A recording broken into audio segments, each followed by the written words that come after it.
Votre feuille de chou local devrait s'en faire l'écho d'un jour à l'autre. Monsieur Constant Worthing et moi sommes fiancés et nous allons nous marier. Vous devez faire erreur. C'est à moi que Monsieur Constant Worthing est fiancé. L'annonce paraîtra dans le carnet du Morning Post ce samedi au plus tard. Le jour J approche et les comédiens peaufinent les derniers détails de cette pièce dans les locaux du studio de Monaco. Sur scène, 9 personnages pour cette comédie romantique de la fin du 19e siècle.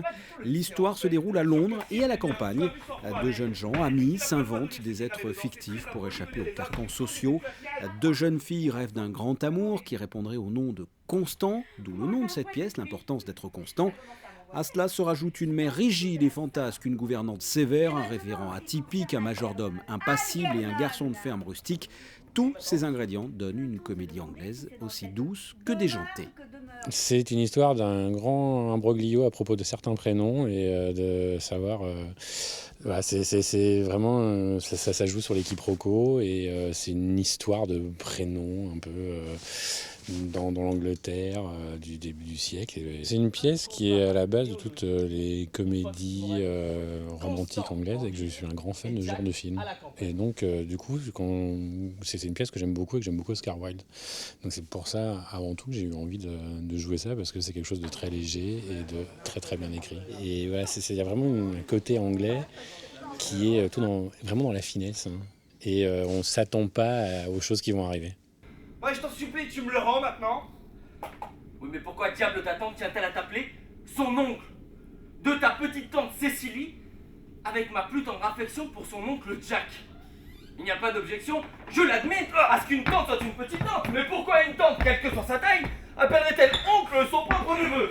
Ça me dépasse. Les comédiens de la troupe du studio de Monaco ont commencé à répéter début décembre.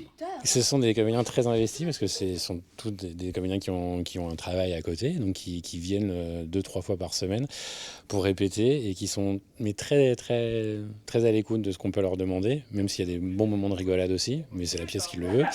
Et il y a vraiment des moments où on a très très bien travaillé. C'est des personnes qui sont vraiment investies dans leur rôle et dans le jeu, quoi. L'importance d'être constant a été écrit en 1895 dans une Angleterre austère et conformiste par Oscar Wilde, 5 ans avant sa mort. Vous pouvez découvrir cette pièce ce mercredi et jeudi au Théâtre des Variétés à 20h30. Pardon? C'est moi l'emberlificoteuse? Pas du tout! C'est vous qui insinuez que j'aurais piégé Constant dans des fiançailles. Comment osez-vous? Bien la peine de prendre des airs et de faire des simagrées. Moi, j'appelle une chatte un chat. Oh, ça vous va bien de jouer les chatons alors que vous êtes roués comme un vieux matou.